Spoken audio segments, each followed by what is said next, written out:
you? Let's take a quick look at how our sense of self comes to be. What happens when we place an object in front of any living being? Perception happens. It will be based on the limitations of their own sense faculties, as in a human being would perceive something different from what a bat or a snake or a fly would perceive, but the process of perception itself is not their doing. It just happens. Similarly, when an object comes in contact with any of our sense bases, we see, we hear, we smell, we taste, we perceive touch, and this is not our doing, it just happens. And as this happens, the process of memory kicks in, comparing the experience to previous similar experiences, coming to conclusions, and tying these memories together, weaving a story. This is also not our conscious doing. This is also just a process that happens. And let's look at these objects of perception. All of nature are aggregations of the same thing. It's all energy at its core.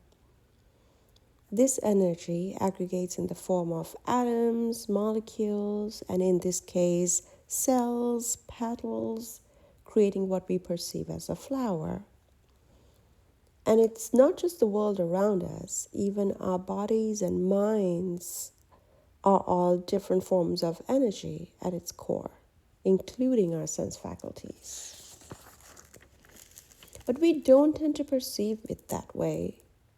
So we experience distinctly different objects with their unique characteristics and end up building attachments or aversions to them in the process. Let's call these our defilements. Our defilements, too, are not our conscious doing. They're just present unless we actively work on eradicating our own attachments born from not fully understanding the true nature of things. And another element influencing what comes our way is karma. You might have heard sayings like what goes around comes around. The flow of karmic energy in this moment is also not our conscious doing.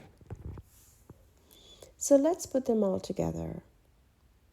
Energy aggregations in nature happens. The process of perception happens. The presence of defilements happen. And the flow of karma happens. And then all these manifestations get tied together with similar manifestations from memory, and a story gets weaved from moment to moment, giving rise to a sense of self that now takes ownership of the entire experience. Manifestation after manifestation comes together in what looks like a constant flow, just like the top of a water fountain, or a pole with two ends ablaze appearing like a ring of fire, or a fan that is turned on that looks like a plate, or a flickering flame of a candle that looks like a constant flame.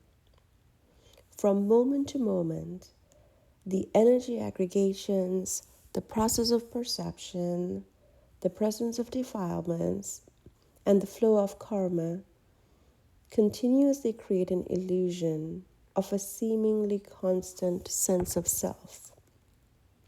Though none of this was our doing, we somehow managed to identify a single spot in the vast universe to which all these happenings relate, and call that me, myself, and I.